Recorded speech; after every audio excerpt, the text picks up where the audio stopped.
क्या अनाबिया की दौलत से मोहब्बत इसे ले डूबेगी या शावीज का जुनून सब कुछ तबाह कर देगा? ड्रामा इब्लीस के आने वाले तूफानी एपिसोड में अब देखेंगे कि कैसे शावीज ने एन निका के वक्त पहुंचकर बाजी पलट दी। दौलत की हवस में अंधी अनाबिया ने अवैस को सन आम जलील करके सबको हैरान कर दिया। लेकिन क्या मरियम की खामोश मोहब्बत को मिल जाएगा उसका हक? क्या अवैस मरियम को अपनाकर अपनी डूबती हुई इज्जत बचा पाएगा? ये सब और बहुत कुछ जानने के लिए वीडियो को आखिर तक देखें। अगर आपको हमारी वीडियोस पसंद आती हैं तो चैनल को सब्सक्राइब करें और बेल आइकन को दबाना ना भूलें ताकि आप कोई भी अपडेट मिस न करें। ड्रामा सीरियल इब्लीस की कहानी अब एक ऐसे मोड़ पर खड़ी हुई है जहां मोहब्बत, अना और लालच का टकराव होने वाला है। आने वाले मनाजिर में अब देखेंगे कि शावीज अपनी जिद पर उड़ गया है और उसने अपने माँ बाप को दो टोक अल्फाज में कह दिया है कि अगर उसकी शादी अनाबिया से न हुई तो वो अपनी जिंदगी का खात्मा कर लेगा। सुल्ताना बेगम अपने इकलौते बेटे की यह हालत देखकर बुरी तरह टूट जाती हैं और रू रू कर शावीज के बाप को इस बात पर राजी कर लेती हैं कि वो अनाबिया को अपनी बहू तस्लीम कर ले।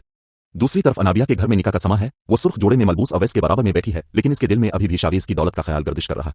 वो सिर्फ इसलिए खामोश है क्योंकि उसे लगता है कि शावीज अब पिटली बन चुका है और उसके पास कुछ नहीं बचा। वहीं मरियम एक कोने में खड़ी खामोशी से आंसू बहा रही है क्योंकि वो अवैस को दिल ही दिल में पसंद करती थी। अनाबिया ने यह रिश्ता सिर्फ मरियम को दुख पहुंचाने और अपनी अना की तस्कीन के लिए मंजूर किया था। इसी दौरान जब मौलवी साहब निकाह के कागजात तैयार कर रहे होते हैं, शावीज अचानक हाल में दाखिल होता है और सबके सामने ऐलान करता है कि इसके वालिदैन मान गए और इसे जायदाद से भी बेदखल नहीं किया जाएगा। ये सुनते ही अनाबिया के चेहरे पर चमक आ जाती है और वो एक लम्हा ज़ाय किए बगैर अवैस का हाथ झटक कर शावीज के पास जा खड़ी होती है। वो अपने बाप के सामने ये एतराफ करती है कि वो अवैस से नहीं बल्कि शावीज से मोहब्बत करती है और इस तमाशे के जिम्मेदार वो खुद हैं काफ। और सबके सामने ऐलान करता है कि उसके वालिदैन मान गए हैं और इसे जायदाद से भी बेदखल नहीं किया जाएगा। ये सुनते ही अनाबिया के चेहरे पर चमक आ जाती है और वो एक लम्हा ज़ाय किए बगैर अवैस का हाथ झटक कर शावीज के पास जा खड़ी होती है।